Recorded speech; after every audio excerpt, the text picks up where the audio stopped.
Hello there, how are you tonight? Imagine feeling a little hungry and reaching for something quick to eat, something simple. Maybe a small snack, something warm.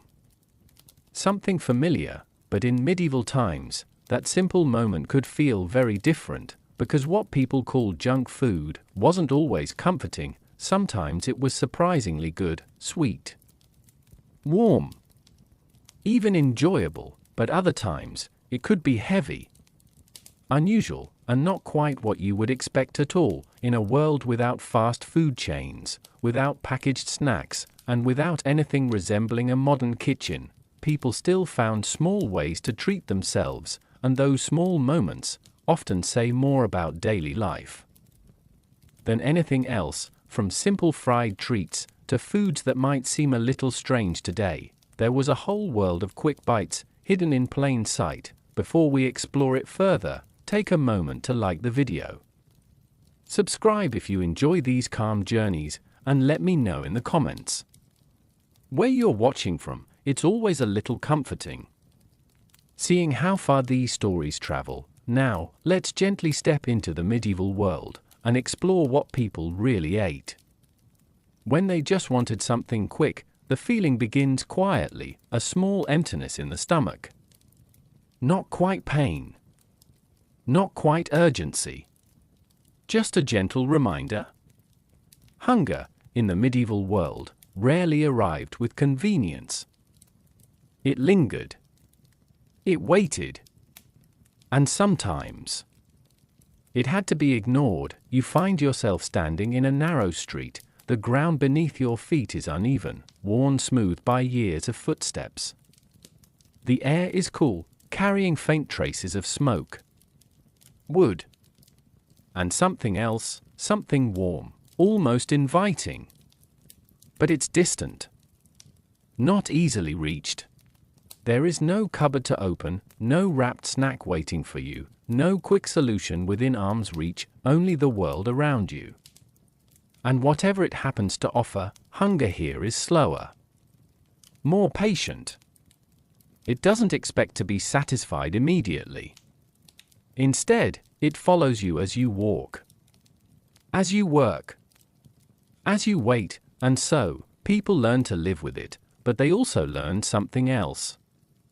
Something quieter. They learn to notice opportunity, a smell drifting through the air, a stall just ahead, a moment where food, even something small, could be found. That moment mattered more than we might expect, because in a time where meals were structured by daylight and labor, anything outside those meals felt almost special. Not extravagant, not luxurious, but different, a break in routine. You walk a little further, there's movement now. A few figures gathered near the edge of the street. No signs. No bright displays.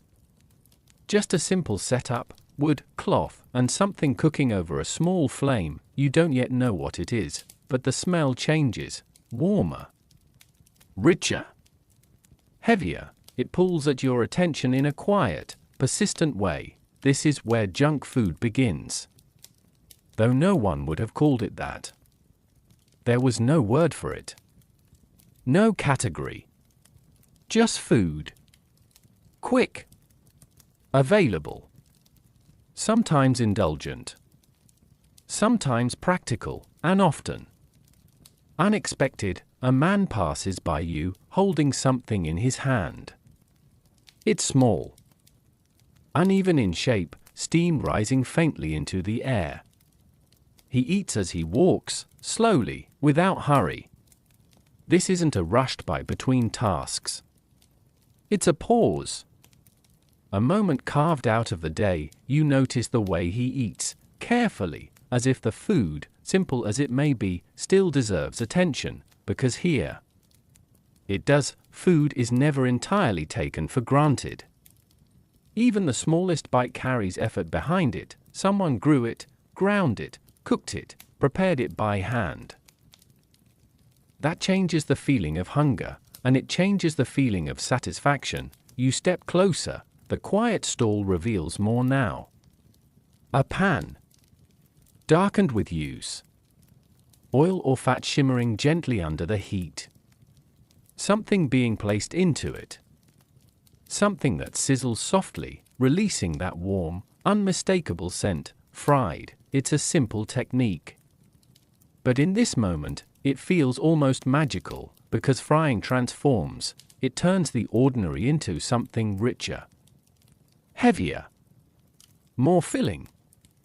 It creates that golden surface, that slight crispness, that warmth that lingers longer than expected. This might be the closest thing to comfort, but even that comfort is not guaranteed, because ingredients vary.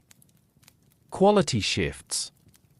What you get depends on time, place, and chance. Some days, the food is soft, warm, and satisfying. Other days, it might be dense, oily, or unfamiliar in taste. Still, people come, not because it's perfect, but because it's there. And sometimes that is enough. You realize something then. Hunger in this world isn't just about food, it's about timing, about opportunity, about noticing what appears in front of you and deciding, quietly, whether to take it. The stall owner says nothing as you approach. There's no sales pitch, no urgency, just a glance and a simple gesture toward the pan. The choice is yours, a small moment, a small decision, but one that connects you to something much larger. A rhythm of life where even the simplest bite carries weight. And as you stand there, the smell of something frying gently in the cool air, you begin to understand, this isn't just about eating, it's about what it meant to find something, anything, in between the long stretches of the day, and that quiet search is only just beginning. The word doesn't exist here, not in the way we understand it now. There are no labels, no categories separating what is healthy from what is indulgent.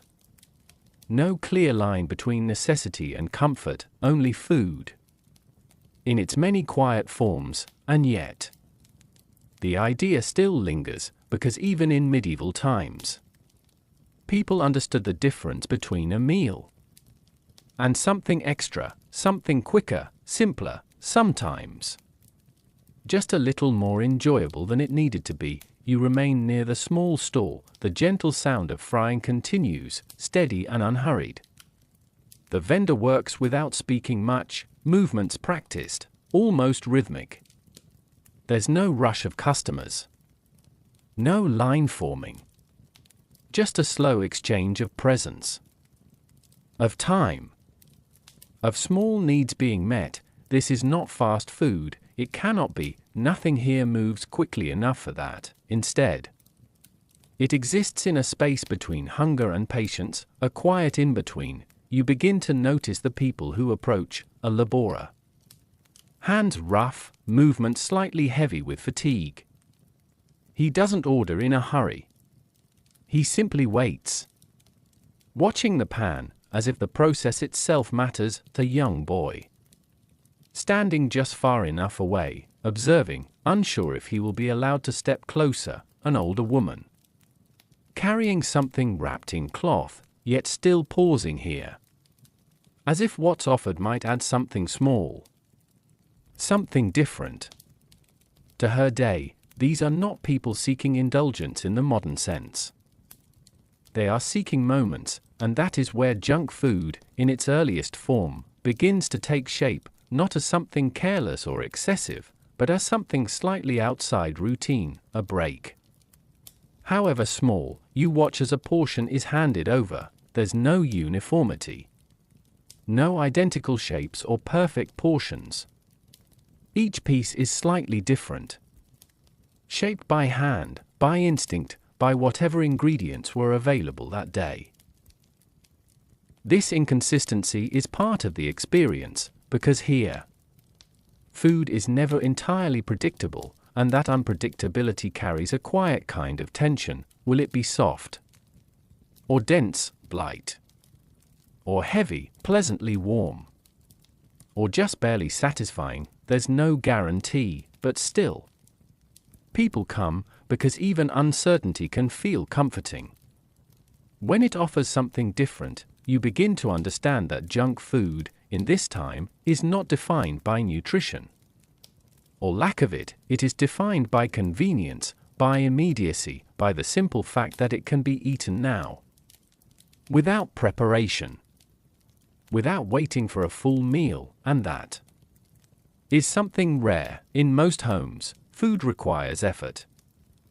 Grinding grain, preparing dough, tending fires, waiting for things to cook slowly, carefully. But here, the work has already been done. Someone else has prepared it, someone else has taken the time, and for a brief moment, you are free from that process. That freedom, however small, has value. You notice the texture of the food more closely now. The surface is slightly crisp, but not evenly so.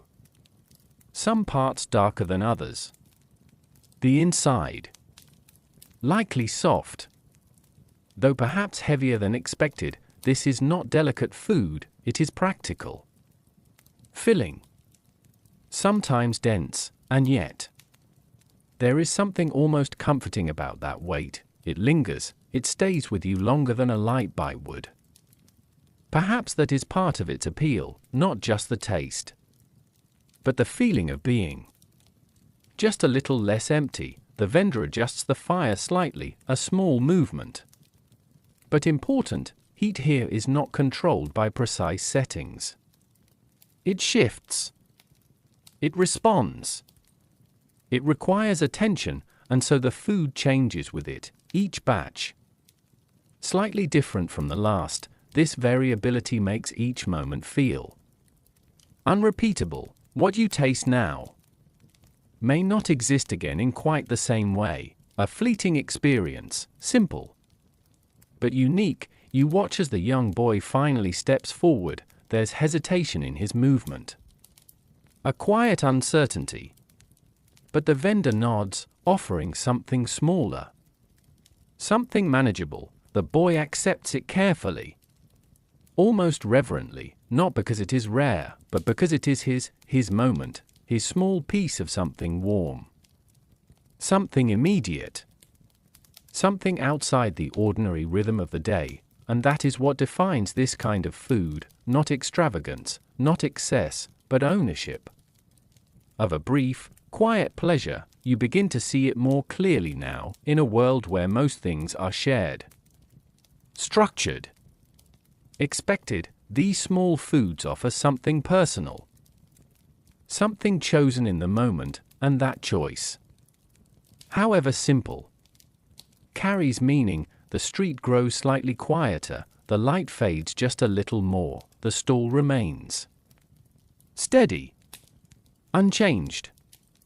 continuing its quiet work as it has for hours, perhaps for years. You realize then, this isn't just about what people ate, it's about why they chose to eat it when they did, because in these small decisions, these quiet pauses, these simple bites taken between the larger parts of life, there is something deeply human, something familiar, even now, and yet still shaped by a world that moves much more slowly than our own. The absence is subtle at first, not something you notice immediately, but something you begin to feel slowly. As you remain here a little longer, there is no urgency in this world, no expectation that hunger must be solved instantly, no habit of reaching for something the moment the feeling appears. Instead, there is space between hunger and satisfaction, space between desire and action. You step away from the stall, not because it disappears, but because it no longer feels like the center of everything. It is simply one small part in a much larger rhythm. The street stretches ahead, quieter now, fewer voices, softer movement. A cart rolls slowly over uneven ground, its wooden wheels creaking gently, echoing faintly against stone. Somewhere in the distance, a door closes. Not sharply, but with a dull, familiar sound. As if it has done so thousands of times before, everything here feels repeated, not rushed. But practiced, you walk further, and with each step, it becomes clearer. Food does not surround you, it does not wait for you at every corner, calling for attention, offering choices, promising convenience. Instead, it exists in specific places, at specific times, and outside of those moments. It fades quietly into the background. This changes something fundamental, because when food is not constantly available, hunger becomes something you carry. Not something you immediately solve, you feel it again now. That gentle emptiness, not urgent, not overwhelming, but present, and there is no instinct to fix it quickly, only the quiet awareness that eventually it will be addressed, but not yet. You pass by a home with its door slightly open. Inside, faint movement, a fire, low and steady, a pot hanging above it, untouched for the moment. No one rushing to stir it, no one checking it constantly. Cooking here is not immediate, it is patient, it unfolds slowly, over time, requiring attention, but not urgency, and this patience extends to everything, including hunger. You realize that what we now call fast food would feel almost unnatural here, not because people wouldn't want it, but because the world itself does not support that pace. There are no systems built for speed, no prepared ingredients waiting to be assembled in seconds, no preserved snacks ready to be opened and consumed without thought. Everything requires process. Even the simplest bite, you think back to the stall, that small moment of convenience, that quiet exchange, that brief pause where food was ready without effort. It felt significant then, and now. You understand why, because it was rare, not in the sense of being uncommon, but in the sense of being outside the usual flow, a small disruption, a moment where the normal rules soften slightly. You step into a more open part of the street. The light is fading further now, turning everything into softer shapes. Less defined, more blended together. The world begins to feel quieter, as if it is preparing to rest, and with that, the opportunity for quick food begins to fade as well, because these moments, they do not last all day. They appear briefly, and then they're gone. Miss them, and you wait, not minutes, but hours, perhaps until the next day. This creates a different kind of awareness. People here do not just eat when they are hungry, they eat when food is available, and that subtle difference changes everything. You notice a figure walking past you, empty-handed, no food. No sign of recent eating, just movement. Steady, unbothered. Hunger is likely there, but it does not control the moment, it simply exists alongside it, and that coexistence feels almost unfamiliar. You pause. There is no stall here. No scent drifting through the air. No sign that food is nearby, just the quiet presence. But here, that idea does not exist. Instead, there are fragments, small windows of opportunity, moments where food becomes briefly accessible, briefly simple, briefly easy, and then, just as quietly, those moments pass, leaving behind only the memory of warmth, of taste, of something that was, for a short time, enough. You take one last look down the street. The stall you left behind is no longer visible, not because it's gone, but because distance has absorbed it, folded it back into the world, and with it, the ease it offered. What remains is the slower rhythm, the steady passage of time, the understanding that not everything is meant to be immediate, and that perhaps there is something strangely calming about a world where even hunger is allowed to linger. It returns. Quietly, not as abundance, but as a brief interruption. In an otherwise unhurried world, you notice it before you see it, a faint shift in the air. Warmer than before. Carrying something soft. Something cooked. Something that doesn't belong to the stillness you've just passed through. It draws you in. Slowly, not with urgency, but with quiet suggestion, you follow it. The street here is slightly narrower. The buildings leaning in closer, as if holding on to the warmth between them. Light gathers in small pockets, soft, uneven, flickering from low fires and early torches, and there, almost hidden within the curve of the street, is another moment, another pause in the rhythm. A woman stands beside a simple wooden surface. Not quite a stall. Not quite a shop. Just enough space to prepare. To serve. To exist for a little while. This is how quick food lives here, not fixed. Not permanent, but appearing where it can. You slow your steps. There is no sign calling attention. No announcement. Only the subtle evidence of activity, hands moving, something turning over heat, the quiet presence of people who have already noticed. A man leans against the wall nearby, eating slowly, another waits, not impatiently, but simply. Present, no one rushes, even here. Where food is ready. The world does not speed up, you watch as something is lifted from the heat. It's small. Irregular. Gently steaming in the cool air. The surface is uneven, marked by time in the pan, shaped more by hand than by intention. This is a quick bite, but quick. Only in comparison, because even this has taken time. The ingredients were gathered. Prepared. Brought here. The fire was lit. Tended. Maintained. The cooking. Observed carefully, without distraction. Nothing here is truly instant, only less slow, and that difference is enough. You step a little closer, the warmth reaches you first. Then the scent, softly rich, with hints of grain, perhaps something sweet. Or perhaps something savory.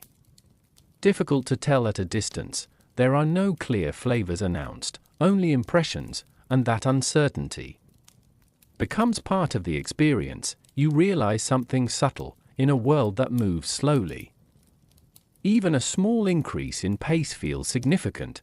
These moments, where food is already cooking, already close to being ready, create a feeling that almost resembles convenience, but it is fragile, temporary, dependent on time, place, and chance. Miss it, and it disappears. Arrive too late, and it's gone. There is no backup. No second option waiting nearby, just the quiet return. To waiting, the woman turns slightly, adjusting something in the pan. Her movements are steady, familiar. This is not hurried work, but practiced work. She knows exactly how long things should remain over the heat, not by clock, but by memory, by sound. By smell. You hear the faintest sizzle as another piece is placed into the pan. A soft sound. Almost soothing, it blends with the quiet murmur of the street. The distant echo of footsteps. The low hum of a world that never quite falls silent. But never becomes loud either. You notice how people eat here. They don't walk quickly with food in hand. They pause, they stand. Or sit nearby. Or lean gently against something solid. Eating becomes a moment of stillness, even when the food itself is meant to be quick, and that changes its meaning. A quick bite does not interrupt life, it becomes part of its slower rhythm. You watch as a small portion is handed over. The exchange is simple. No words.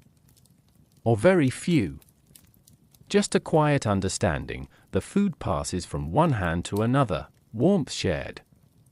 Briefly, the person receiving it doesn't rush away. Instead, they remain close, taking the first bite while the food is still at its warmest. It's most complete. There's something almost careful about it, as if the moment should not be wasted, because it cannot be repeated exactly the same way. You begin to understand that these quick foods are not separate from daily life, they are woven into it. Appearing where there is space, disappearing when that space closes. They rely on presence, on being in the right place, at the right time, and that makes them feel almost fleeting. You glance around. There are only a few people here, and not a crowd. Not a gathering, just individuals, each within their own quiet moment, connected only by the shared awareness that something warm, something ready, exists here. Now, the light shifts slightly. Darker now, the warmth of the fire grows more noticeable against the cooling air. Soon, this will end, not suddenly, but gradually. The fire will dim. The food will run out. The presence will fade, and the street will return to its slower, emptier state. You feel that quiet awareness again, that these moments are not guaranteed, they are found, not expected, and perhaps that is why they feel just a little more meaningful. You take one last look, the soft glow of firelight, the gentle movement of hands, the quiet exchange of food and time, a simple scene, but one that exists. Only, the streets begin to open, not all at once, but gradually, as if the town itself is unfolding before you. What was once narrow and enclosed now stretches outward into small intersections, uneven squares, and winding paths that lead in uncertain directions. Each turn feels slightly different, yet familiar in its quiet rhythm, and with that, something else begins to appear more often. Food, not in abundance, but in scattered moments. You notice it first in the distance, a faint gathering of people. Not crowded, just enough to suggest that something is there. Something shared.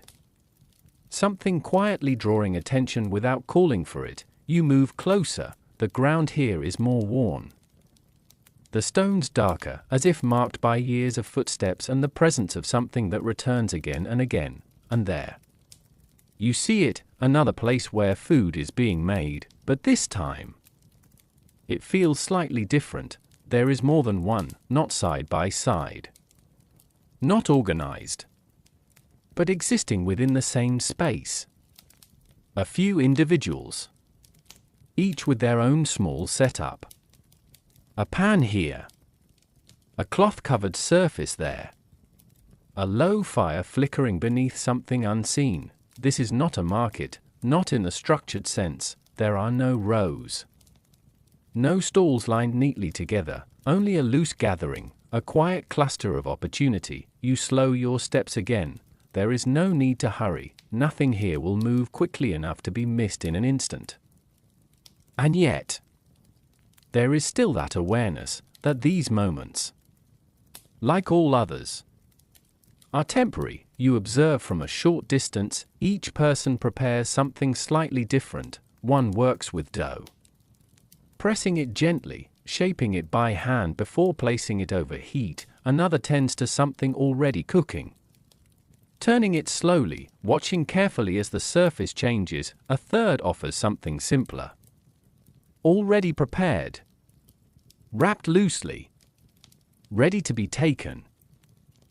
There is no uniformity, no shared recipe, only variation, and that variation gives this place a quiet sense of discovery. You don't know exactly what you will find, only that it will be something warm, something immediate, something outside the ordinary structure of meals. A man steps forward, exchanging a few quiet words with one of the sellers. The interaction is brief, almost understated. There is no negotiation that you can hear, no raised voices, no urgency, just a simple understanding. the food is handed over, and once again. The moment becomes personal, he steps aside, creating space for the next person, and begins to eat slowly, as if the act itself deserves time. Even here, you notice how people arrange themselves, not in lines. Not in order, but in small pockets. Each person finding a place to stand, to pause, to exist for a moment with what they've chosen. It feels less like a transaction, and more like a quiet gathering of individuals, each within their own small experience. The smells here are more layered, not just one scent, but several: warm grain, faint sweetness, a hint of oil or fat lingering in the air, mixed with the ever-present background of wood, smoke and earth. It is not overwhelming, it doesn't demand attention, it simply exists. Surrounding you gently, you move a little closer to one of the setups. The dough being prepared is uneven, soft in some places, slightly rough in others. It is shaped quickly, without perfection, then placed onto heat where it begins to change. The transformation is subtle, but visible. Edges firm slightly, surface darkens just a little, steam rises briefly, then disappears into the cool air. This is the quiet magic of street food in this world, not spectacle, not excess, but transformation, taking something simple and making it just a little more. You begin to understand that these places are not fixed, they appear where people gather, where there is space, where there is need, and they disappear just as easily, leaving behind only memory, and perhaps a faint trace in the air. You glance around again. The light has shifted further now, the sky darker, the fires brighter by comparison. Faces become softer, less defined, lit only by flickering warmth. The atmosphere changes with it, more intimate, more enclosed, even in an open space, and still.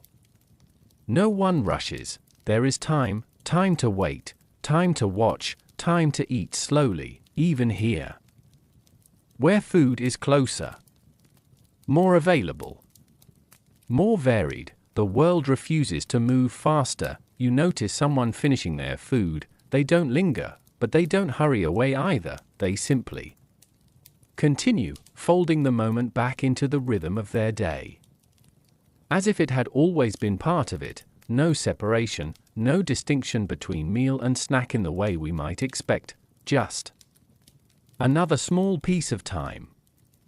Gently filled, you take a final look at the gathering, the small fires, the quiet movements, the soft exchanges of food and presence. It feels almost temporary, as if, at any moment, it could dissolve, leaving the space empty once again. And perhaps it will, because in this world, even something as simple as finding a quick bite depends on being there, at the right moment, in the right place. And when that moment passes, the street returns to quiet. They are easy to overlook, not because they are hidden, but because they do not ask to be seen. They exist at the edges of attention, within the soft glow of firelight, within the rhythm of the street, never interrupting it. And yet, without them, these small moments of warmth would not exist at all. You begin to notice them more clearly now, not just as hands preparing food, but as people, each one different, each one carrying something unseen. Behind the quiet work they do, you return to the loose gathering. The fires are still burning, though slightly lower now. The air feels cooler, pressing gently against the warmth of the small cooking spaces, and within that contrast, they stand a woman. Older, her movements slow but certain. Her hands know the shape of the dough without needing to look closely. Each motion is measured, deliberate, shaped by repetition rather than urgency. She does not call out to passers-by. She does not need to. Those who come already know. Nearby, a younger man tends to a small pan, his movements are quicker, but not rushed. There is a quiet focus in the way he watches the food, adjusting the heat with small, careful gestures. He glances up occasionally, not to attract attention, but to acknowledge presence, to recognize those who step into his small circle of warmth. You begin to understand something subtle. These are not merchants in the modern sense. They are not building brands or competing for attention. They are simply providing, offering what they can, when they can, within the limits of their day, and that offering feels personal. You step a little closer. There are no uniforms, no clear signs of profession, only the tools they carry, the fire they tend, the food they prepare. Their identity is shaped by their work, but not defined by it alone, because this is not always their only role. Some may have homes to return to, fields to tend, other responsibilities waiting beyond the fading light. This is just one part of their life, a part that exists in these in-between hours. You watch the older woman again. There is no hesitation in her hands. The dough is shaped, turned, placed onto heat with quiet confidence. She does not measure. She does not count. She simply knows, and that knowledge feels earned.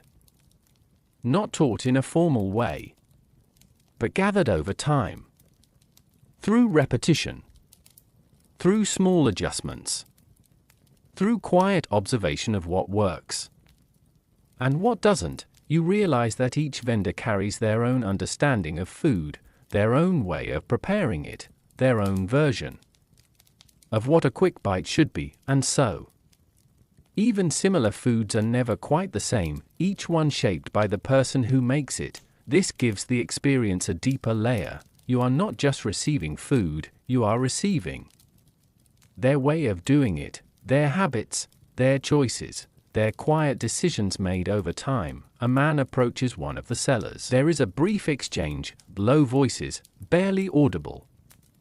No rush, no pressure, just a simple agreement. The food is handed over, and for a moment, their hands meet, not in a meaningful gesture, but in something practical, and yet it still feels like a connection, small but real. That you notice how little is wasted in these interactions. Words are few, movements are efficient, but nothing feels cold. There is a quiet respect in the way each exchange happens, as if both sides understand the value of the moment. The vendor offering something made with effort, the buyer receiving something that meets a need.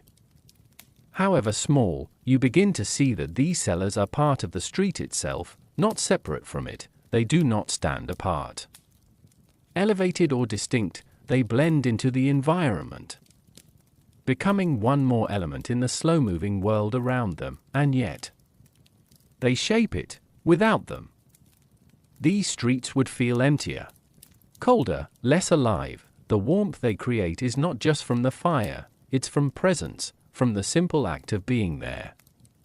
Consistently, quietly, offering something that others may need. At just the right moment, the younger man lifts another piece from the pan. He pauses briefly, examining it, then nods to himself, as if satisfied. There is no audience for this, no one watching closely, and yet he still cares. That quiet attention to something so small feels important because it suggests something deeper, that even in the simplest forms of food, there is intention, care. However subtle. You step back slightly. The scene remains calm, no voices raised, no sudden movements, just the steady continuation of small tasks, repeated again and again, each one contributing to a quiet, shared experience. You realize then that these vendors are not just part of the story of food, they are part of the story of time, of how moments are filled, how needs are met, how small comforts are created. without ever becoming loud or demanding, and as the night deepens, their presence begins to fade, not all at once, but gradually. The fires dim, the movement slow, the spaces between people grow wider. And one by one, they begin to disappear, folding back into the world beyond the street, leaving behind only the memory of warmth and the quiet understanding that someone had been there making something simple for someone else. It begins with warmth, not overwhelming, not sudden, but gentle. Rising slowly through your hands as you hold it, you don't remember exactly when it was given to you, only that now it's there, a small piece of something freshly made. Still carrying the quiet heat of the fire it came from, the surface feels uneven, slightly firm in some places, softer in others. There's no perfect shape, no clean edges, just something formed by hand, by instinct, by a process that didn't aim for precision. You pause, not out of hesitation, but because the moment feels complete already. The warmth, the faint scent, the stillness around you, it doesn't ask to be rushed. You lift it slightly. The air is cooler now, and the difference makes the heat more noticeable. A faint wisp of steam drifts upward, disappearing almost as soon as it appears. You take a breath. There's something subtle in the scent. Grain. Perhaps a trace of oil or fat. Something rich, but not heavy, maybe even a hint of sweetness. Though it's difficult to be certain, the flavors are not announced here, they are discovered. Slowly, you bring it closer, and for a moment, you simply hold it there, as if waiting for something, not a signal, but a quiet readiness. Then, finally, you take the first bite. The texture reveals itself gently, the outer layer offers a slight resistance. Not crisp in a sharp way, but just enough to notice. Then it gives way, softly, into something warmer, denser, more filling than expected. It's not light, it settles, the warmth spreads slowly, not just through your mouth, but outward.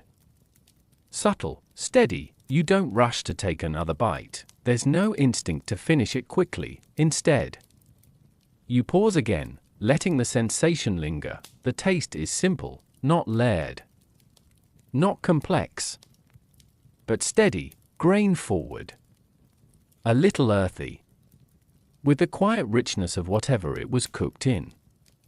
There may be sweetness, or perhaps your mind is searching for it, trying to place something familiar in something unfamiliar. It doesn't matter, because the experience isn't about recognition, it's about presence. You take another bite. This time, you notice more, a slightly darker edge, offering a deeper flavor, a softer center, almost comforting in its density. The warmth is fading just slightly now, but still enough to hold onto. You begin to understand something subtle. This kind of food isn't designed to excite, it's not meant to overwhelm the senses, it's meant to satisfy. Quietly, to fill a space. Both physical and something else, something less easy to name, around you. The world continues, soft footsteps, distant voices. Barely more than murmurs, the faint crackle of a fire somewhere behind you, but none of it interrupts the moment, because this, small as it is, feels contained, complete. You glance down at what remains in your hand. It's already smaller, not because you've eaten quickly, but because the experience has been steady, unbroken. There's no distraction pulling you away, no urgency waiting to take your attention, only this. You take another bite. The warmth is softer now, the texture slightly firmer as it cools, the flavor unchanged, but somehow quieter. You realize that this food exists best in the moment it is made. When it is warm, when it is fresh, when it still carries the energy of the fire. After that, It becomes something else, still edible. Still filling, but no longer the same experience, and that makes the timing feel important. This is not something meant to be saved, not something to carry with you for long. It belongs to now. You finish the last piece slowly, not out of necessity, but because the moment is ending. There's no dramatic conclusion, no sudden feeling of fullness, just a quiet shift. The warmth fades, the scent disappears, your hands feel cooler again, and the space that was once filled returns to something softer. Less defined, but not empty, not entirely. Because something remains, a memory of warmth, of texture, of a simple act. Experienced fully. Without interruption, you look around again. The street hasn't changed, the people move as they did before, the fires still burn. Gently. Without drawing attention, and yet, something feels slightly different, not in the world, but in your awareness of it. You understand now, in a deeper way, what it meant to taste something like this, not just the food itself, but the timing of it, the stillness around it, the quiet importance of eating. When something is ready, when it is warm, when it exists in its best form, this was not just a bite, it was a moment, shaped by everything around it. And now, it has passed, leaving behind only a faint trace of warmth that lingers just a little longer before it, too, fades into the slow rhythm of the world. Not everything here is heavy, not everything settles into the body with quiet weight. Sometimes, there is something lighter, something softer, something touched by sweetness, something that feels just a little different from the rest. You notice it not by sight, but by scent, a faint change in the air, less earthy, less grounded, something warmer, with a gentle lift to it, as if it carries a memory of fruit, or something once fresh, now transformed. It draws your attention again, not strongly, but enough. You follow it. The street curves slightly, narrowing once more, the walls closing in just enough to hold the warmth between them. The light here is softer, more contained, coming from a single small fire, carefully tended, and beside it, another vendor. This one feels quieter, more still. There are fewer people gathered here. Only one or two. Standing at a slight distance, as if unsure whether to approach, you step closer. The scent becomes clearer, apple. Perhaps, cooked down. Softened. Mixed into something warm and simple. It is not bright. Not sharp. But mellow. Almost gentle. You watch as the vendor prepares the mixture. There is no urgency in their movements. The pieces are small, uneven, pressed lightly into a soft batter before being lowered into the pan. The sound is familiar now, a soft, steady sizzle, but this time, there is something different in it, a lighter note. As if the food itself carries less weight, more air, more softness. You stand quietly, observing. The shapes that emerge are irregular, slightly rounded, with edges that form and settle in unpredictable ways. No two pieces are the same. Each one feels individual. You realize something subtle. Sweetness here is not common, not in the way you might expect. Sugar, in this world, is not easily found. It does not coat everything. It does not define taste. Instead, sweetness comes from what is available: fruit, honey, sometimes natural traces, rather than strong additions. And so, when it appears, it feels noticeable, special.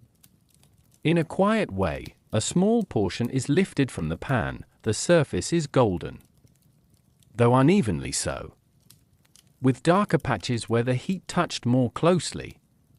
A faint softness beneath, barely held together by the thin structure of the batter. It is placed gently aside. You notice how carefully it is handled.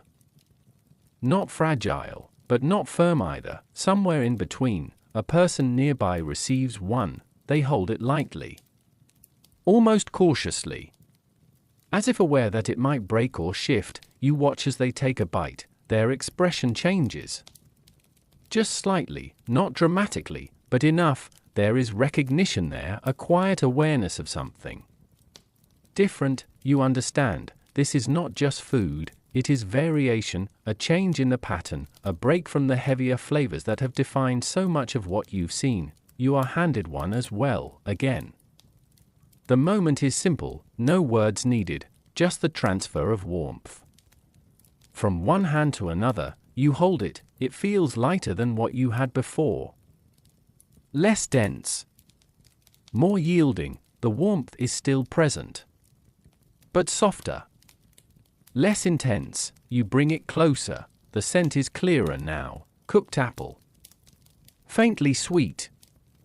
Mixed with the warmth of the batter and the subtle richness of the oil, it is comforting. But in a different way. Less grounding, more gentle. You take a bite. The texture shifts immediately, softer, less resistance at the surface, the inside. Slightly moist. Almost tender, and then the sweetness, it arrives quietly, not sharp. Not overwhelming, but present, a soft note that lingers just beneath the surface. Never taking over. Only adding something new. It changes the experience. The warmth feels lighter, the bite feels shorter. Less heavy. Easier to continue. You take another, and then another, not quickly, but with a subtle ease that wasn't there before. This is not food that asks you to pause between bites. It allows a gentler rhythm. You notice how it disappears more quickly. Not because it is small, but because it doesn't settle in the same way. It moves through the moment more lightly, leaving behind a different kind of impression around you. The world remains quiet, but this small shift in flavor, in texture, in feeling, creates something new, a different kind of comfort, not the fullness of something heavy, but the quiet pleasure of something just slightly sweet. You finish the last piece. The warmth fades more quickly this time. The sweetness lingers just a little longer, then softens into memory. You realize that moments like this are even more fleeting, less common, dependent on what is available, what can be gathered, what can be made. They do not appear often, and when they do, they pass. Just as quietly, you look back at the vendor. The fire is still steady, the movement still calm. But there is something distinct about this place, a softness, a quiet variation in a world that otherwise leans toward weight and simplicity, and as you step away, you carry that subtle sweetness with you, not strong enough to hold onto for long, but enough to remind you that even in this slow, grounded world, there were moments just a little lighter, just a little softer, just a little different than the rest. There is something strange about memory. It does not always return as images. Sometimes it returns as texture, as warmth, as softness, as the faint feeling of something still lingering on the tongue long after it is gone. You begin to notice this more clearly now, not in what you are eating, but in what remains after. The streets are quieter again. The sweet scent from before has faded into something more neutral, blending back into the familiar mix of smoke, wood, and earth. The world has returned to its steady rhythm, as if the sweetness was never a disruption at all, but you remember it, not strongly, but enough, and now your attention shifts again, not outward, but inward, to what food feels like here, in this time. Nothing is uniform. That is the first thing you understand. Every bite carries variation. No two textures are exactly the same. No two pieces behave in the mouth in quite the same way. Even food that looks identical can reveal completely different experiences once it is eaten. Some are soft, almost collapsing at the slightest pressure. Others resist slightly, holding their shape longer before giving way, and some Remain uneven throughout, shifting unexpectedly as you continue. There is no refinement in the modern sense, no engineered consistency, only craft, repetition, and the limits of what can be controlled by hand. Fire and simple tools, you find yourself thinking less about flavor and more about sensation, the way heat lingers in food even after it leaves the pan, the way oil or fat changes the surface, making it heavier, smoother, or slightly dense, the way grain behaves differently depending on how finely it was prepared. Sometimes soft, sometimes coarse, sometimes uneven enough to be noticed with every bite. Everything has character, not designed, but formed. You walk slowly now, no stall in front of you. No immediate food waiting, just the memory of what you've already experienced. And that memory becomes more detailed the longer you think about it. A fried piece from earlier, you recall its surface more clearly now, not just golden, but irregular. Some parts slightly crisp, others softened by oil. A texture that changed as it cooled, becoming less lively, more grounded. A sweet bite from before, you remember how it dissolved differently, not instantly, not evenly, but in stages. First softness, then warmth, then a fading sweetness that did not disappear quickly, but rather thinned out, slowly becoming part of the air around you. Even drinking water here would feel different, not cold, not refined, but shaped by what it comes from.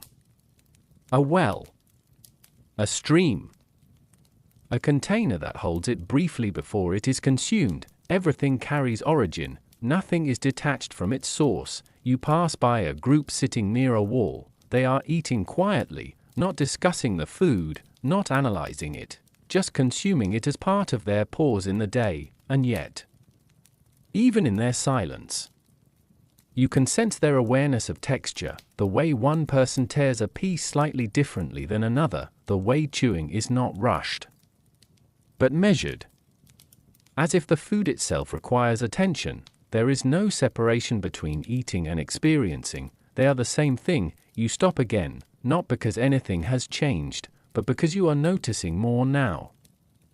The world here does not offer instant sensory clarity, it reveals itself slowly.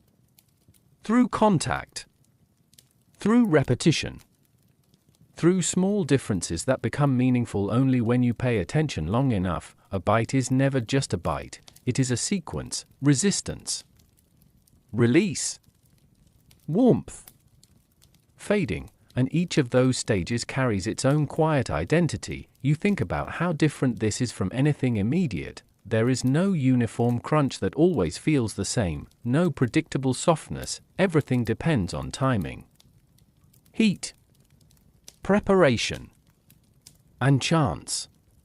Even the same food, made twice, will never feel identical. That imperfection becomes part of its character. You realize something subtle. In this world, taste is not just about flavor, it is about time, how long something stays warm, how quickly it cools, how it changes as it moves from fire to hand to mouth. Time is embedded in every bite. You continue walking, the street bends slightly again, pulling you back toward quieter areas, and as you move, you notice how even the air changes. Less scent of cooking now, more stillness, more emptiness between moments, but the memory of texture remains, not sharp, not vivid, but layered, like something slowly settling inside you.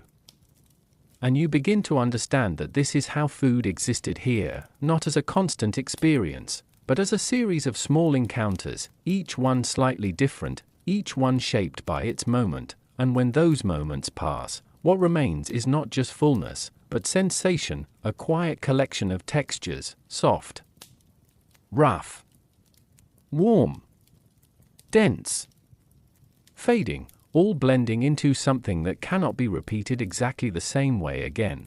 And that, perhaps, is what made it feel real, not perfection, but presence. The world feels denser here, not louder, not busier, but heavier, as if the air itself carries more substance than before. You notice it first in the scent, less sweetness now, less softness, instead. Something deeper begins to rise through the streets, a richer smell. Warm, earthy, almost smoky. As if food is no longer trying to be light or delicate, but instead filling the space completely. You follow it again, not quickly. There is no rush in your steps, only curiosity. Slow and steady. Guiding you forward, the street narrows slightly, drawing you inward once more. The buildings seem closer here, their wooden frames darker, their shadows thicker. The light from small fires flickers against rough walls, creating shifting shapes that move gently as you pass, and there you find it, another small gathering, but this one feels different. The atmosphere is more grounded, less scattered. People stand closer together, not in urgency, but in quiet familiarity with the place. They are not passing through as quickly here. They remain longer. They stay. The food reflects that difference. You see it immediately. It is not light, not fragile, not something meant to be finished quickly and forgotten. Instead, it is dense, substantial, food that seems to hold weight even before it is eaten. A vendor stands behind a low surface, working slowly over heat. The fire beneath is steady, stronger than before. The glow it casts is deeper, more orange, more contained. You watch as something thick is turned in the pan. It does not move easily, it resists slightly, requiring effort to shift, to turn, to cook evenly. This is not quick food in any sense of speed, even when prepared for immediate consumption. It demands patience. You step closer, the scent intensifies, savory now. Unmistakably, not just grain or oil, but something layered beneath it. Perhaps herbs. Perhaps fat rendered slowly.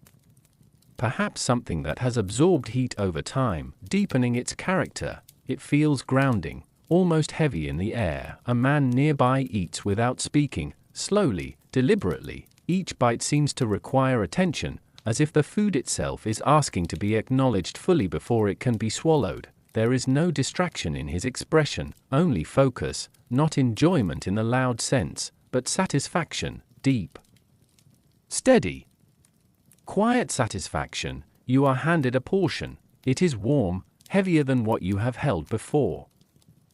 It settles into your hand in a way that immediately feels different, less airy, more dense, as if it carries its own internal structure. You notice the surface first, darker than previous foods, slightly uneven, but firm. There is a faint sheen of oil or fat, catching the firelight in soft reflections. You bring it closer. The scent is stronger now, savory, rich, layered. There is something almost grounding about it. You take a bite. The texture is immediate, dense, but not dry. It requires more attention to break through the surface.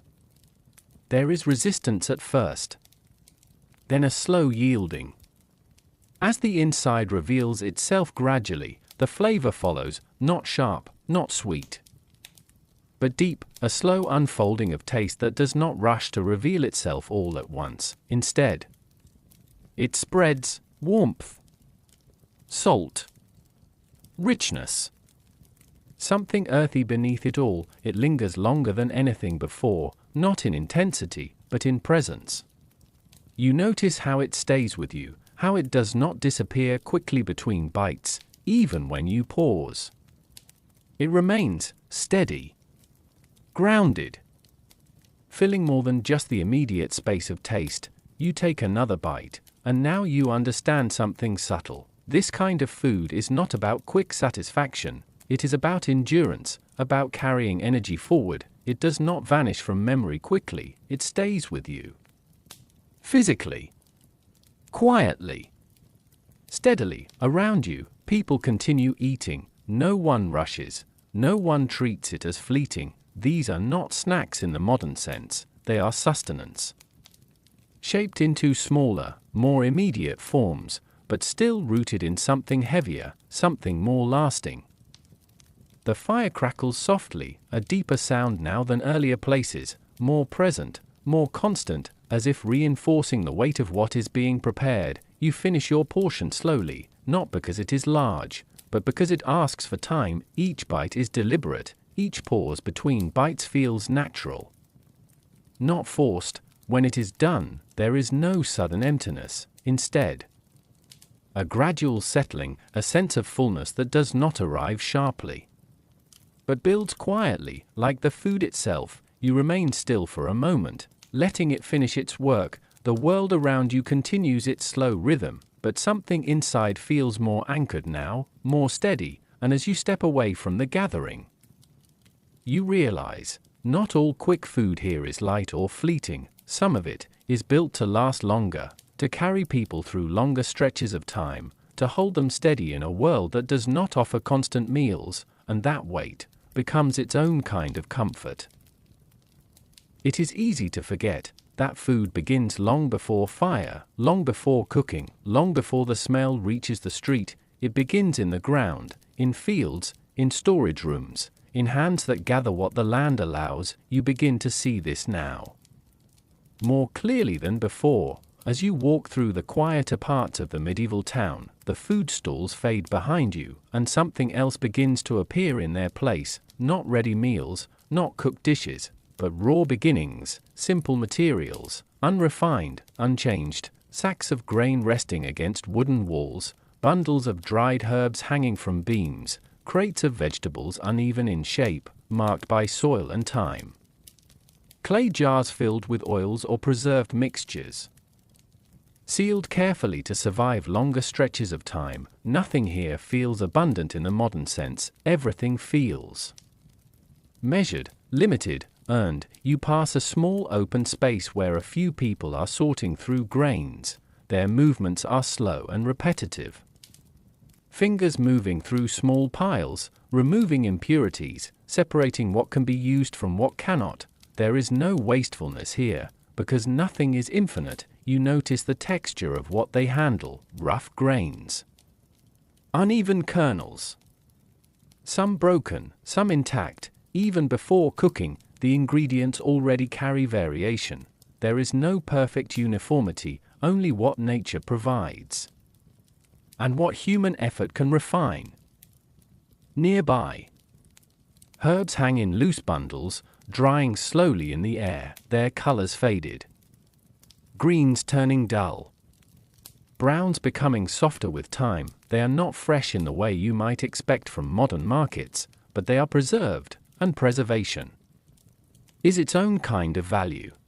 You realize something important. In this world, ingredients are not constantly replaced. They are stored, used carefully, extended across time. Nothing is wasted quickly, nothing is easily discarded. You move closer to a small table where someone is preparing vegetables. They are uneven in shape, some slightly misshapen, others smaller than expected, not selected for appearance, only for availability. A knife moves slowly through them, not with precision, but with experience, each cut slightly different from the last, each piece shaped by hand, not by machine. There is a rhythm to it, not fast, not efficient, but steady. You begin to understand that ingredients here do not exist in isolation.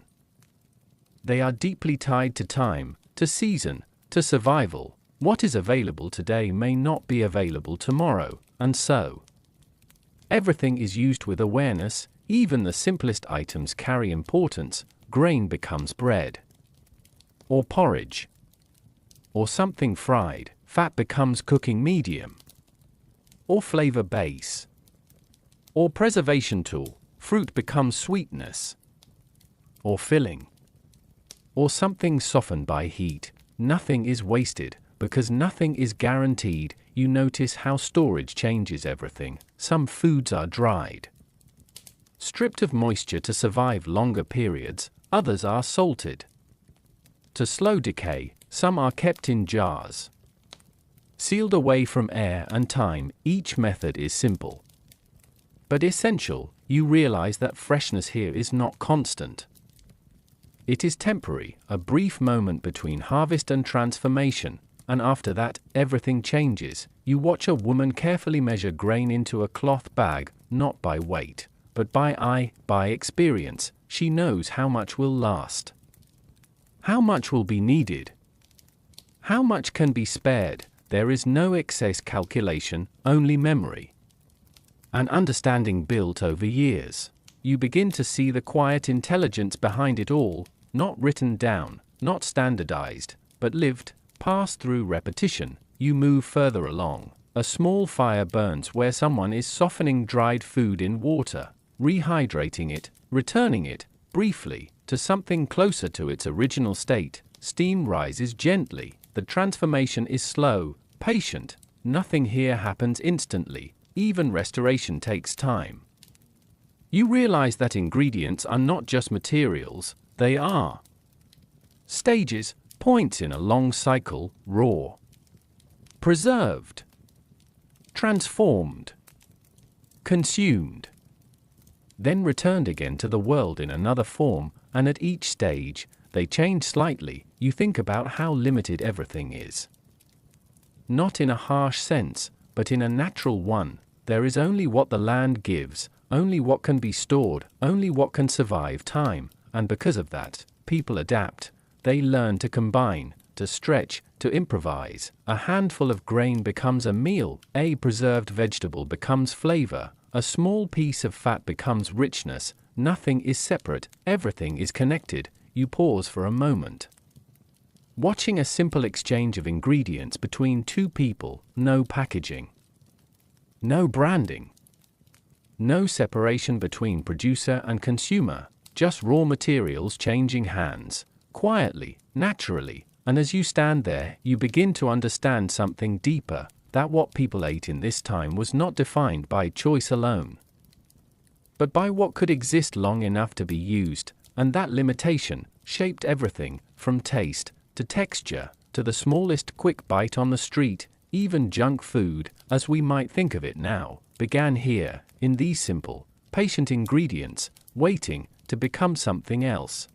There are some things in this world that do not stand out on their own. They do not demand attention. They do not appear as finished ideas. They do not arrive as something complete. Instead, they support everything else. You begin to notice them everywhere now, not as individual foods, but as foundations. You walk through a quieter section of the town. The noise of earlier streets has faded.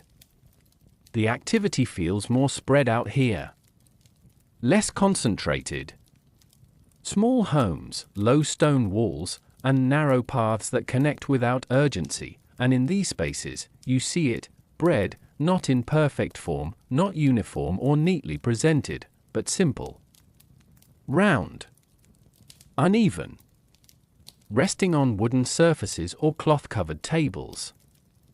Some are darker from overbaking, others lighter, softer, still holding warmth, all slightly different, all shaped by hand. Bread is not just food here, it is structure, it is base, it is something that fills space when nothing else is available. You watch a woman tearing a piece apart, not slicing, not measuring, just breaking it naturally, as if it was always meant to be divided this way. The inside is soft, dense in places, airy in others. No two parts feel identical, and yet it holds together as a whole. Nearby, something else becomes visible: oil or fat, not seen as a luxury, but as necessity, stored carefully in small containers, used slowly, never wasted.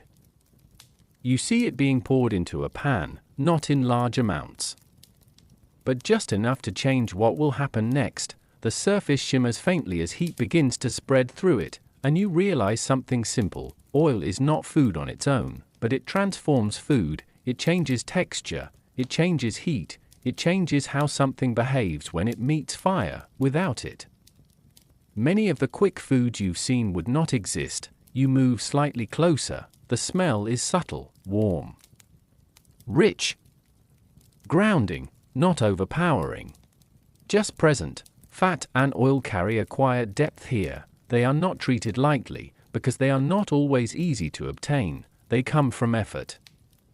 From animals, from storage, from careful collection and preservation, nothing about them is immediate, and yet they make immediacy possible. You watch as a piece of dough is placed into the pan, it changes almost instantly, not violently, but steadily. The surface begins to shift, edges darken slightly, texture forms where before there was only softness. This transformation is what makes quick food possible, without oil, without fat, without heat. There is only grain. You begin to understand the balance. Bread alone is simple, dry, basic. Fat alone is heavy, unused, but together they create something new, something that can be cooked quickly, something that can hold warmth, something that can be eaten immediately when needed. You see now why these elements appear so often in street food, not because they are luxurious,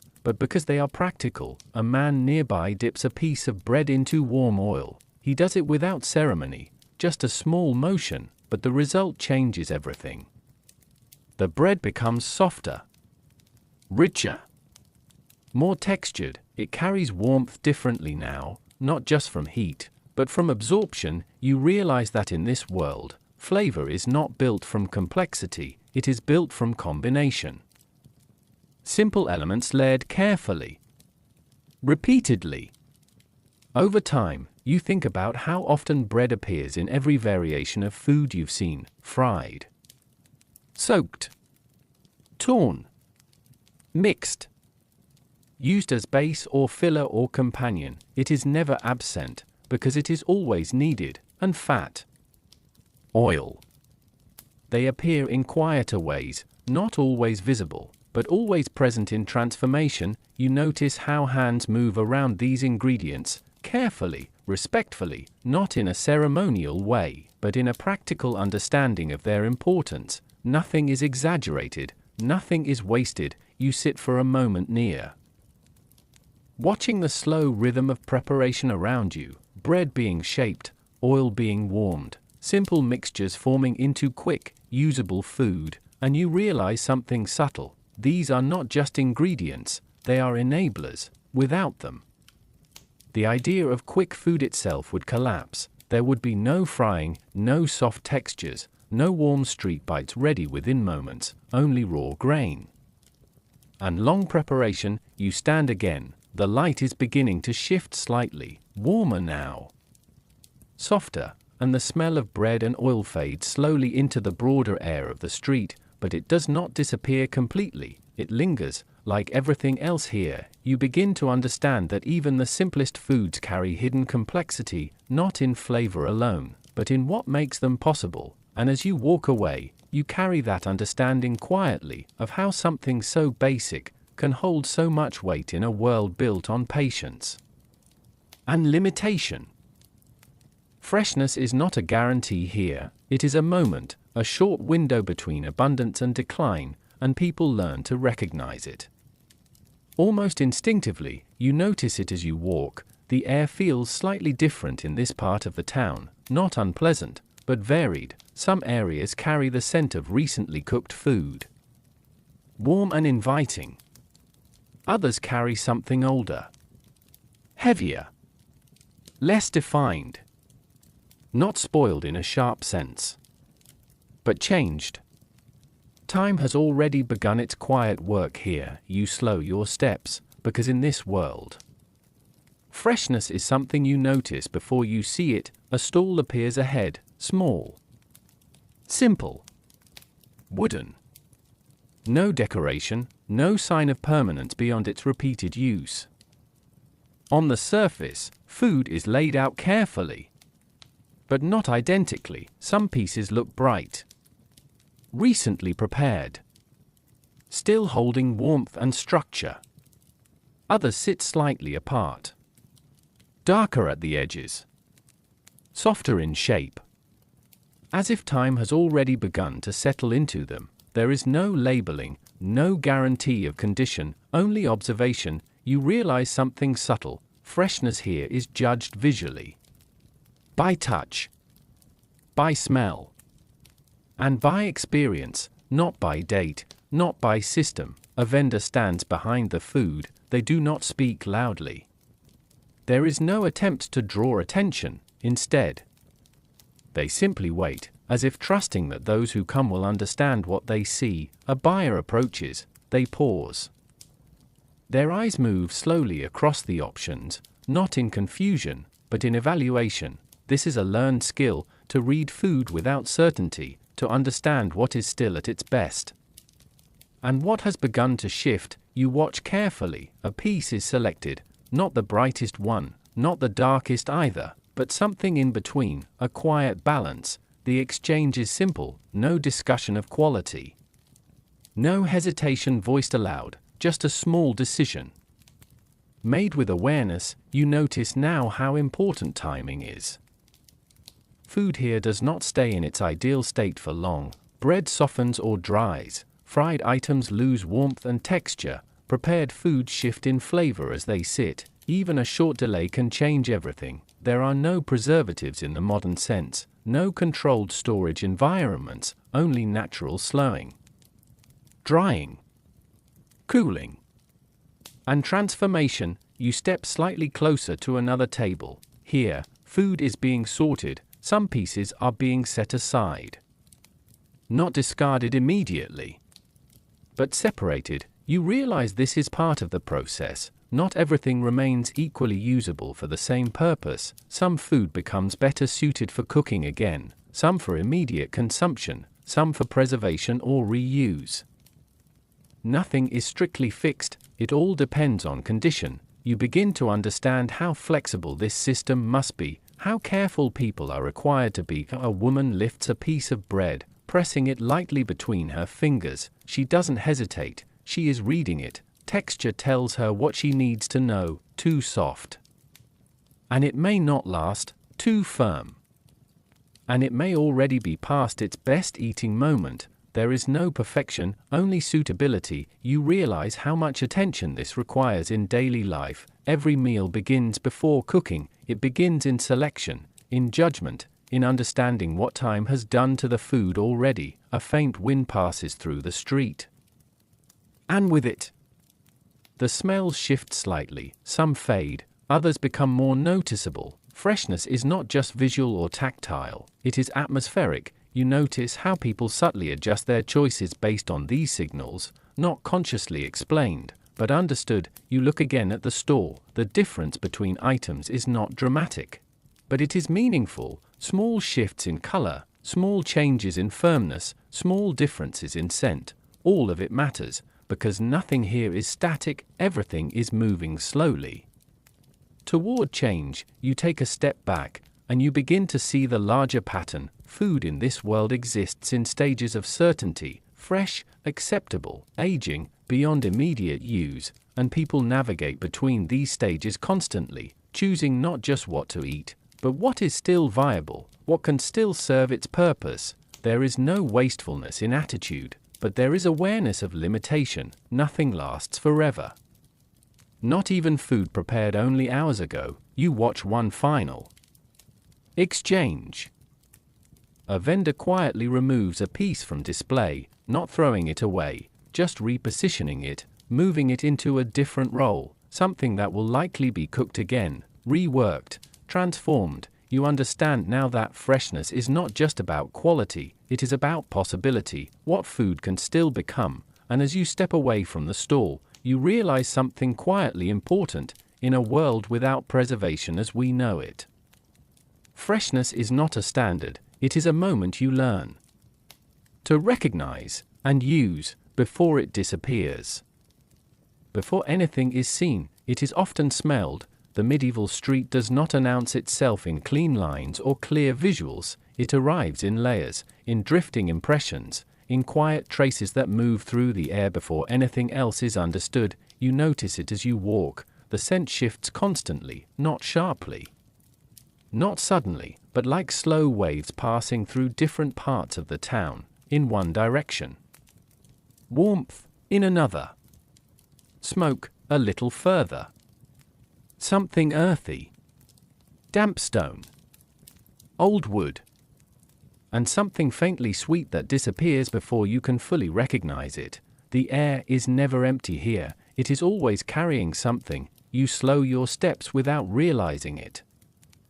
Because smell in this world is information, not decoration, not background, information. It tells you where food is being prepared, where fires are burning, where people have passed recently, where things are still active, and where they have already settled into stillness. You turn a corner, and the change is immediate. The scent becomes richer, heavier, a mix of cooking fat, grain, and heat pressed into wood and stone, not overwhelming, but present enough to guide you forward. You follow it. The street opens slightly, and the air becomes warmer, not because of weather, but because of activity. Fires are always changing the atmosphere here, not just visually, but chemically.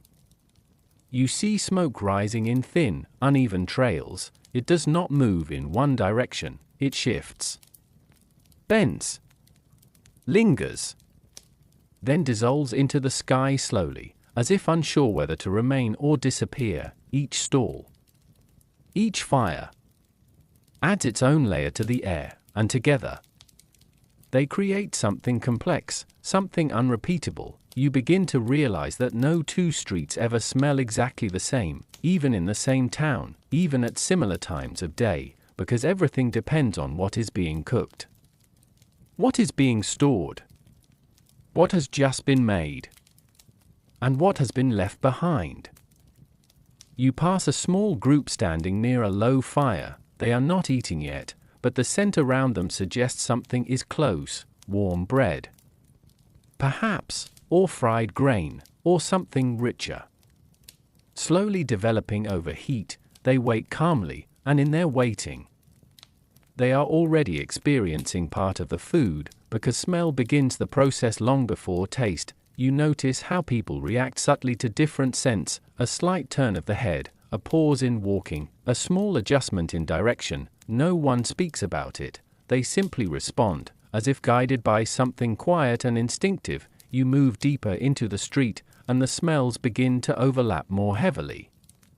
Smoke from multiple fires mixing together, warm oil drifting from pans, dried herbs releasing faint bitterness into the air, bread cooling nearby, shifting its scent as it loses heat. It becomes layered, not chaotic, but textured. You begin to understand that smell here is not isolated, it is communal, shared across space without ownership. Everyone contributes to it, everyone experiences it. Even without entering a stall or holding food, you are already part of the process. You pause near a wooden wall. The scent here is stronger. A vendor is cooking something dense. The air carries richness, depth, something slightly heavier than before. You cannot see everything being made, but you do not need to. The smell is enough to construct it in your mind. That is how powerful it becomes. It fills gaps, it suggests texture, it implies taste, it creates expectation before anything is touched. A person nearby closes their eyes briefly as they wait, not out of impatience, but focus. They are listening to the smell, as if it carries timing, as if it tells them when something will be ready. You begin to see how deeply integrated this sense is into daily life. People do not separate smell from food. It is part of preparation, part of understanding, part of judgment. You move again, and the scent changes once more, now softer, less dense. A faint sweetness returns, mixed with cooling air, suggesting something recently finished, or something cooling nearby. You realize how quickly smells shift as food transitions, from fire to air to memory. Nothing stays constant. Even aroma fades faster than expected. You walk past a corner where no food is being made, and the absence is noticeable. The air feels lighter, less layered, almost empty in comparison. You understand then that smell is not just about presence, it is about activity. When it is gone, the space feels different, quieter, more neutral, as if the world has paused. You continue walking, and the scents behind you begin to fade slowly, not abruptly, but gradually dissolving into the larger atmosphere of the town. What remains is a mixture of everything you've passed, not distinct anymore, but blended, a memory carried by air itself, and you realize something quietly important. In this world, smell is not just sensory, it is narrative. It tells the story of where you are, what is happening, and what has just passed. Even when nothing is visible, the air remembers, and as you move forward, you carry those invisible layers with you, quietly, continuously, as part of the world itself. Stillness is not always possible here. Life continues between places, between tasks, between streets, between moments of pause that are never fully long enough, and so people learn to move with what they carry. You notice it first in motion, a figure walking slowly through the street, not empty-handed this time. Something small rests in their grip, warm, slightly wrapped, still holding shape despite movement. They do not stop, not because they cannot, but because they do not need to. Eating here does not always require stillness, it adapts. You follow at a distance. The street is wider now again, but not crowded. Movement flows through it like a quiet current, people crossing paths without collision, each absorbed in their own rhythm, and within that rhythm, food continues. A bite is taken while walking, not hurried, but practiced, careful enough to avoid dropping it, slow enough to still feel it. There is no interruption in their pace, no separation between eating and moving. Both exist together. You begin to notice how common this is: a laborer walking toward work, chewing slowly between steps, a woman adjusting a cloth wrap while occasionally taking small bites, a young boy pausing only briefly at a corner before continuing onward, food still in hand. It is not rushed, but it is continuous. You realize something subtle in this world. Stopping completely is a luxury of time. And time is not always available in large amounts, so food becomes flexible. It adapts to movement, it travels with people. You pass a small bridge, below it water moves slowly, reflecting soft light above it. People cross, each carrying their own small portion of warmth or sustenance. The smell of food is weaker here, carried instead by proximity, not concentration. You notice how wrapping becomes important. Simple cloth, leaves, rough coverings, not for presentation, but for function, to keep food warm enough, to protect it from dust, to allow it to be held without effort. A man sitting briefly on a stone edge takes a bite, then stands again almost immediately, not because he is finished, but because he is not stopping his day. The food follows him, not the other way around. You continue walking, and now you see something else. A vendor handing out portions that are already designed for movement, smaller pieces, easier shapes, less fragile textures. Not everything is meant to be eaten at a table or fire. Some things are shaped for hands that are in motion. You watch as someone receives one and immediately continues walking. No pause, just a small shift of attention downward for a moment, then forward again. The world does not break for food, it accommodates it. You notice how eating on the go changes perception. Flavors are not explored deeply, they are experienced in fragments, between steps, between turns, between passing moments of awareness. A bite taken while moving feels different than one taken in stillness, less focused, but more integrated into life. You realize that here, food is not always an event. Sometimes it is background support, something that allows everything else to continue. You pass another street corner. A small cluster of people stands briefly, but even they are not fully still. Some lean while eating, others shift weight from foot to foot. Even pauses here feel temporary, nothing fully stops. You notice how carefully people manage their food while walking. There is a rhythm to it, a balance between attention to movement and attention to eating. Too fast, and it is wasted.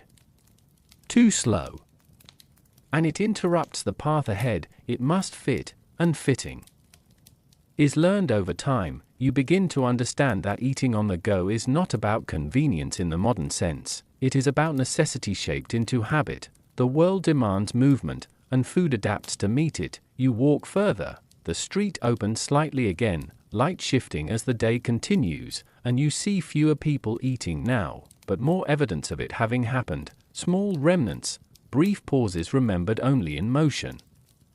A quiet trace of something consumed between destinations. You realize something simple: food here does not interrupt life, it follows it, quietly, consistently, without demanding full attention, and as you continue forward, you find yourself moving in the same rhythm, step, pause, thought, movement, as if even you have begun to understand how to carry something warm, without ever truly stopping. There is a quiet shift in the way people gather here, not loud, not planned, not marked by ceremony, just natural, as if the presence of food slowly pulls people closer together without asking them to. You notice it in small clusters forming across the street, not crowds, not markets, just groups of individuals, drawn into shared space by something warm between them. A low fire, a small stall, a simple exchange, and then conversation begins, softly, without urgency. You step closer to one of these gatherings. A few people stand near a warm cooking surface.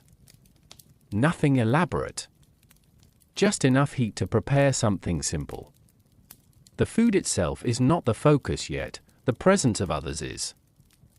A man speaks quietly to another beside him while waiting. His words are not loud enough to stand out from the ambient sound of the street. But they do not need to be, they are close enough to be heard. And close enough to matter. You begin to notice something subtle: food slows people down, even in a world of movement. Even in moments designed for quick consumption. It creates pauses between strangers, a shared waiting, a shared anticipation, a shared moment of being near something that will soon be eaten. A woman adjusts her position slightly, shifting closer to the warmth. Another person responds without words, making space naturally. There is no negotiation, only awareness of proximity.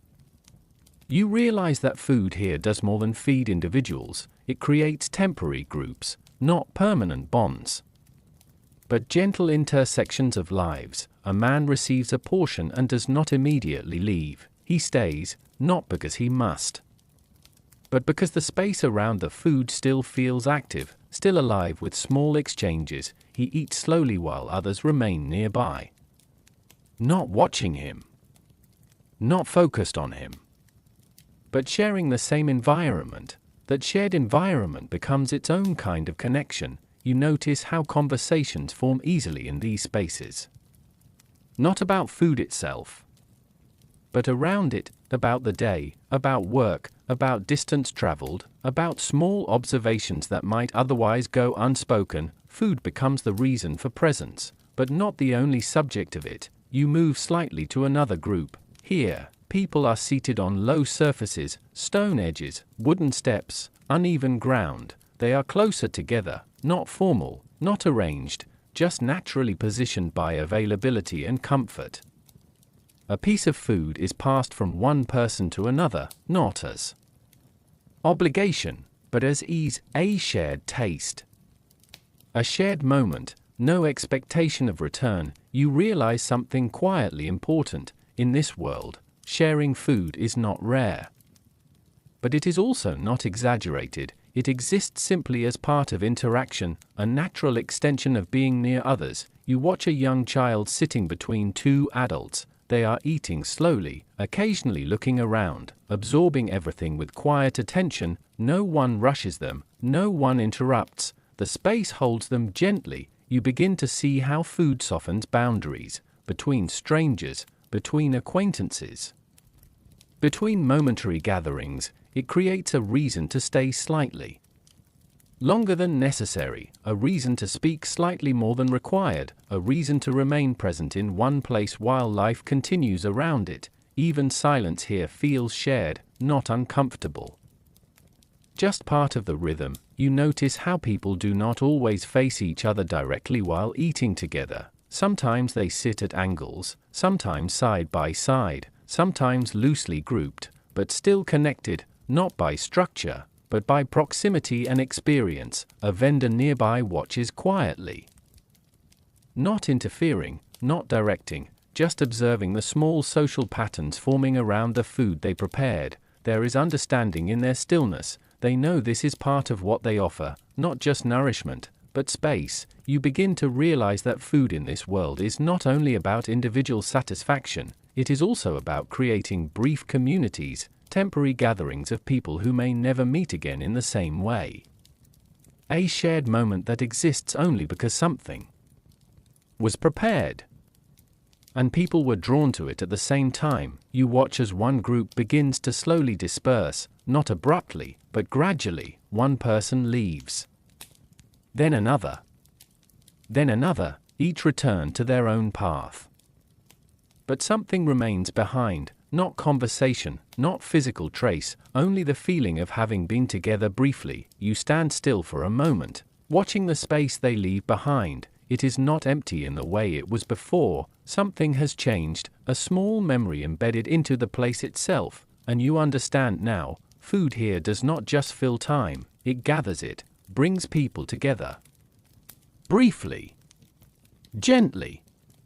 Without forcing permanence, and then releases them again, back into movement, back into distance, back into their own separate paths, but never quite as isolated as before, because something shared, even briefly, always leaves a trace. Not everything in this world fits neatly into expectation. Some foods appear simple at first glance, until you realize they are not what you assumed. You begin to notice this as you walk through a less familiar part of the town. The stalls here are smaller, less structured, less predictable. There is no clear pattern to what is being offered. Instead, a variety of small, unexpected items appear side by side. Some look familiar at first: grain, bread, cooked dough, but the details reveal differences that are not immediately obvious. Shapes are irregular, textures vary more than expected, and preparation methods feel less standardized than before. You stop at one stall. The vendor places a few items on a simple wooden surface. At first, they seem ordinary, but as you look closer, you realize they are not. A simple dough-based item may include unexpected fillings. A grain mixture might be shaped in unfamiliar ways. Even fried pieces that resemble earlier foods carry subtle differences in taste or preparation that set them apart. Nothing here is labeled. Everything is discovered. You watch as a buyer hesitates briefly before choosing something, not out of fear, but curiosity. There is a quiet acceptance here that not everything will be immediately recognizable. And that uncertainty is normal. A small portion is handed over. The person looks at it briefly, turning it slightly in their hand. It looks simple, but unfamiliar enough to require attention. You notice how often this happens in quieter markets. Food that does not fully explain itself at first glance. You move closer. Another item is being prepared nearby. It looks like bread, but the shape is slightly unusual, thicker in some parts, thinner in others, as if it was formed quickly without strict shaping. It is placed near heat and begins to change slowly. You realize something important. In this world, surprise does not come from complexity, but from variation, small differences in preparation, unusual combinations of available ingredients, local habits that do not always match what you have seen before. These differences create moments of curiosity. You see someone take a bite of something and pause, not dramatically, but just enough to register change, a subtle shift in expression, recognition, followed by adjustment. Not everything here tastes exactly as expected. Some flavors are slightly stronger than anticipated, some textures softer, some combinations unusual enough to require a second moment of understanding, but nothing is rejected outright. There is acceptance built into experience. You notice a small bowl being passed between two people. They take turns tasting, not because it is rare, but because it is shared curiosity. Each reaction is slightly different, not disagreement, but individual perception. You begin to understand that surprise here is not disruptive, it is part of exploration, a natural result of limited ingredients combined in creative or practical ways. Nothing is engineered to surprise, it simply does. Because variation is inevitable, you walk further. And now you see something more unusual, a small preparation involving ingredients that would normally be separate, mixed together in a way that does not follow earlier patterns you've observed. It is not chaotic, but it is unexpected, a quiet blending of textures and flavors that do not immediately align with what you thought food should be. You watch carefully, someone takes a bite. They pause slightly longer this time, not because of discomfort, but because they are processing something unfamiliar. Then they continue, slowly, naturally, as if adjusting their understanding of what this food is meant to be. You realize that surprise here does not break experience, it expands it. It reminds people that food is not fixed, that it evolves based on availability, skill, and local interpretation. You notice how calm the reactions are. There is no shock, no rejection. Only brief moments of reassessment. You begin to see that people here are used to unpredictability. They do not expect every bite to be identical. They expect variation, and sometimes discovery. You pass another stall. Here, the offerings are even less defined. Small portions arranged without clear categorization, each one slightly different, each one inviting interpretation rather than certainty. A buyer selects one without hesitation, not because they know exactly what it is, but because uncertainty is normal. You stand quietly for a moment, watching how easily people adapt to what might be considered unusual elsewhere. Here, it is simply part of the experience. Food is not always predictable, and that unpredictability becomes familiar over time. You begin to understand something subtle. Surprise in this world is not about novelty, it is about variation within limitation. The same ingredients, used differently, in countless small ways, and as you leave the stall behind, you carry that understanding with you, that even in simplicity, there is always room for something unexpected, quiet, small, but enough to shift perception. Just slightly. Not every moment around food is warm, not every bite carries ease, in a world shaped by limitation, time, and uncertainty. There are also moments when expectation and reality do not align. You begin to notice this as you move into a less refined part of the town. The streets here feel older, not in history, but in use, surfaces worn down by constant passage. Wooden stalls slightly uneven. Fire smaller, less controlled. Everything feels more improvised, more dependent on what is available at the moment rather than what is ideal, and food reflects that reality. You stop near a small vendor. The setup is simple. Almost bare, a few items are arranged without decoration, without emphasis. Without effort to present them as anything more than they are. You notice immediately that not everything here looks appealing. Some pieces are overcooked at the edges, others uneven in texture. A few appear dense in a way that suggests they were not prepared under ideal conditions. There is no attempt to hide it, no illusion, just reality. A buyer approaches and selects something hesitantly, not because it looks perfect, but because options are limited. You watch closely. They take a bite, and there is a pause, not dramatic, but noticeable, a small shift in expression, not satisfaction, not delight, but adjustment, the kind that happens when expectation meets something slightly different. You realize something important. Not every preparation succeeds in creating comfort. Heat can be uneven, ingredients can vary, timing can be imperfect, and all of this affects the final experience. You step closer. A second person tries something different from the same stall. Their reaction is subtle, but not entirely positive. They continue eating anyway, not because they enjoy it fully, but because food is still food, it still serves its purpose. You begin to understand how acceptance works here. It is not based on perfection, it is based on necessity. You notice a piece of food left slightly too long near the fire, its surface darker than intended, its texture firmer than expected, not spoiled in a dramatic sense, but not at its best either. Someone still eats it, slowly, carefully, as if acknowledging its limitations while still using it. You realize that disappointment here is not rare, but it is also not treated as failure in the modern sense. It is simply part of variability. Some food reaches its ideal moment, some slightly misses it, some never fully achieves it, and yet all of it is still used. You move further along the street, the atmosphere here is quieter, less focused on gathering, less focused on presentation, more focused on function. Food is not always designed for pleasure, sometimes it is simply meant to fill space, to sustain.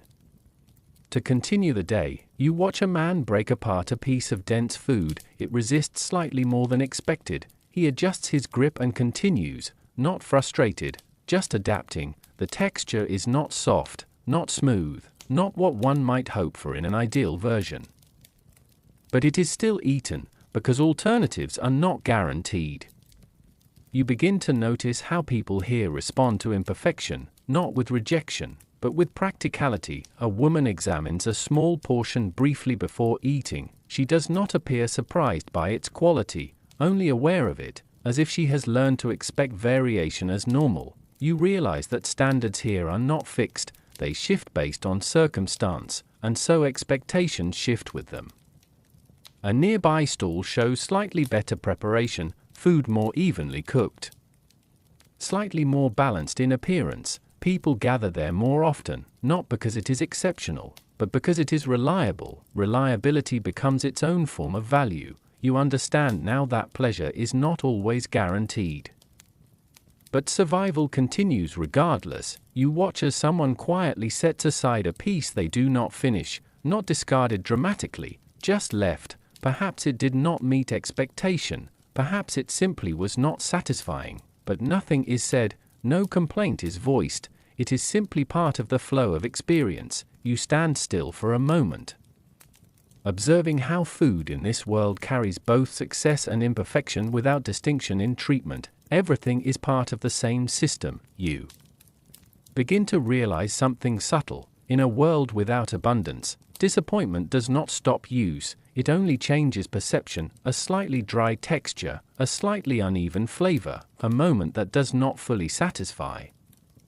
These are not interruptions, they are variations within survival, and as you leave this street behind, you understand that even when food is not pleasant, it still plays its role, quietly, continuously, without pause.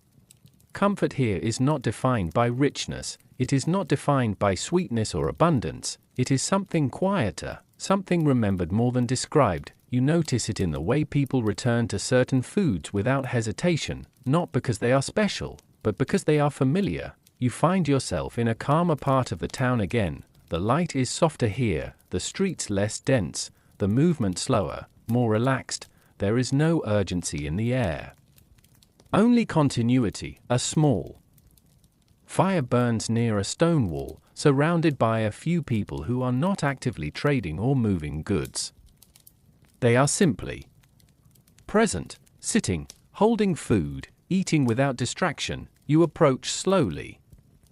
The food here is simple, not unusual, not surprising, not complex, and yet there is something different about the way it is treated. A piece of bread is held carefully, not out of fragility, but out of familiarity.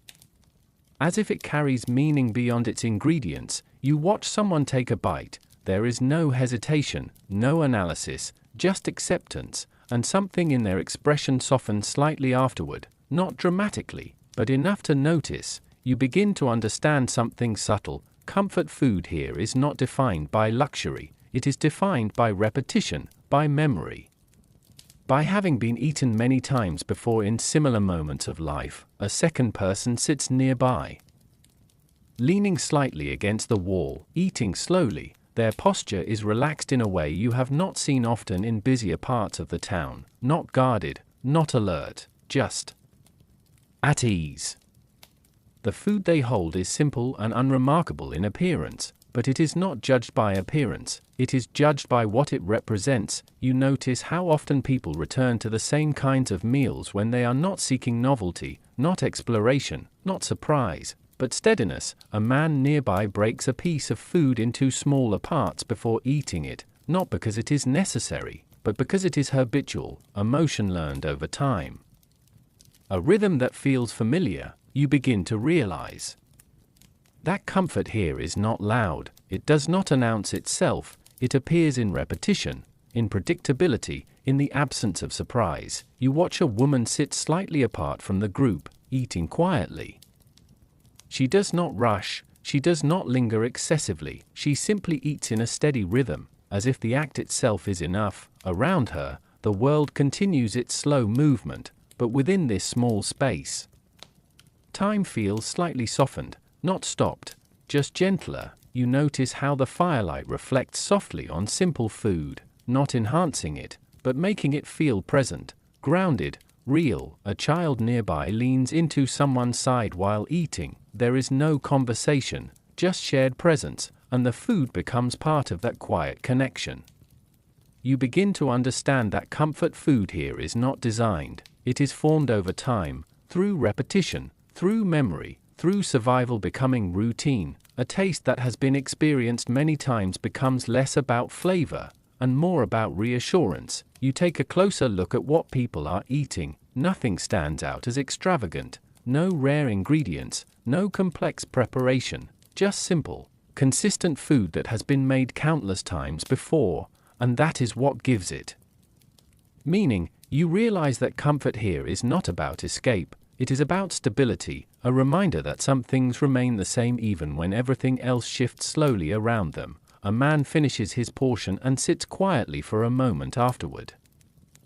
Not because he is full in a dramatic sense, but because the moment itself feels complete. No need to rush away, no need to seek something different immediately. You notice how this stillness spreads slightly among the group, not imposed, not organized, just shared, a quiet pause that exists because everyone understands it without needing to speak. You begin to feel it too, this sense of ease that comes not from what is eaten, but from how often it has been eaten before. You stand quietly for a moment longer, watching the fire flicker softly, listening to low movement and soft breathing around you, and you realize something simple. Comfort food here is not defined by indulgence. It is defined by familiarity that has survived time, and as you step away from the group, you carry that feeling with you, not as taste, not as image, but as something quieter, something steady, something that feels like it has always been there and will continue to be. There is a kind of silence that is not empty, it is filled instead with understanding, and you begin to feel it now, as if everything you have seen, all the small moments, the streets, the fires, the hands preparing food, the people eating while moving, sitting, sharing, struggling, and simply continuing, are slowly settling into something larger, something whole. You find yourself walking through a quieter stretch of the town. The sounds are distant now, not gone, but softened, as if the world has stepped back slightly, allowing space for reflection. There is no single stall drawing attention, no single fire demanding focus, only fragments of what you have seen before. A half-burnt glow of a cooking place, a piece of bread resting on stone, a person sitting alone, finishing a meal without urgency, another walking slowly, still eating, disappearing into distance. All of it feels connected now, not as separate scenes, but as one continuous rhythm of life. You realize something simple. In this world, food was never just a moment of eating, it was movement, it was pause, it was survival, it was comfort. It was uncertainty, it was gathering, it was solitude, it existed in every possible form of human experience. Depending on time, place, and need, you sit for a moment, not because you are tired, but because everything feels slightly heavier in memory than in presence. You think about how simple most of it was: bread, grain, fat, oil, fruit, fire, no excess, no abundance in the modern sense, and yet, within those limitations, people created variety, quick bites, shared meals, unexpected combinations, familiar comforts, imperfect outcomes, moments of surprise, moments of disappointment, all of it woven into daily life without separation. You begin to understand something quietly profound. Food was not separate from life here, it was embedded inside it, not an experience outside of time, but something that moved with time itself. You recall the warmth of freshly cooked food, the brief sweetness of something simple, the heaviness of richer flavors, the texture that lingered longer than expected, the smell that guided people before sight, the movement of eating while walking, the quiet gatherings that formed without planning. Each memory feels small on its own, but together they form something larger, a portrait of a world that lived through repetition rather than abundance, through adaptation rather than choice, through familiarity rather than novelty. You look up slightly, the sky is calm, evening settling gently over the town, and for a moment everything feels suspended, not dramatic, just still. You realize that what you have been watching all along was not just food, it was how people filled their time, how they managed their days, how they found small moments of relief inside long stretches of ordinary life. Food was simply the most visible form of that rhythm. You stand again, slowly, and begin to walk. The streets ahead are quieter now, not because they have changed, but because your attention has. Everything feels slightly softer than before, less defined, more connected, and as you move forward, you notice something subtle. The world continues exactly as it always did. People still walk, still eat, still gather briefly and separate again, still move through their days with quiet repetition, but now, it feels different to you, like something once overlooked has become visible. And that awareness does not fade, it lingers, gently, as you continue walking away from the town center. The last traces of cooking smoke drift upward into the evening air, and you realize something you cannot fully name, that even the simplest meals, even the smallest snacks, even the most ordinary bites of food, once carried entire lives within them, and perhaps still do, just in places you have only begun to notice. The world does not change, only how closely you are willing to look at it, and as the street slowly disappears behind you, that thought remains, quiet, unfinished, like something still waiting to be understood.